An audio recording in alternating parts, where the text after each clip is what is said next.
വെറുമൊരു ലഡുവല്ല കേട്ടോ, ഇവരുടെ രണ്ടുപേരുടെയും സ്നേഹം കൂടി ഇതിലുണ്ട്. ഒരു നല്ല സ്നേഹമായിട്ടാണ് പെരുമാറുന്നത് എല്ലാവരോടും. കണ്ടില്ലേ, ലഡു, മിച്ചർ, പക്കാവട ഇതെല്ലാം ഉണ്ട് അവിടെ.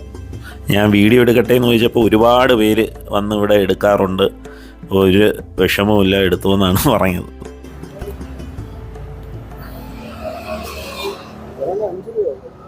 കണ്ട,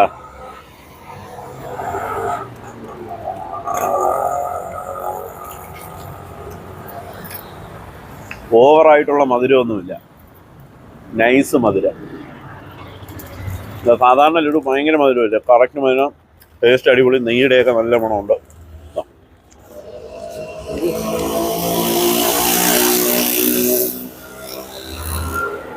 ലഡുവും കഴിച്ചുകൊണ്ട് നമ്മുടെ കൊല്ലത്ത് ചിന്നക്കട പോകുന്ന ആ ഒരു റൂട്ട്, ചിന്നക്കടയെന്ന് പറഞ്ഞാൽ നമ്മുടെ അമ്മച്ചി വീട്ടിൽ നിന്ന് ചിന്നക്കട പോകുന്ന വഴി, സുമംഗലി ഓഡിറ്റോറിയത്തിൻ്റെ ഫ്രണ്ടിൽ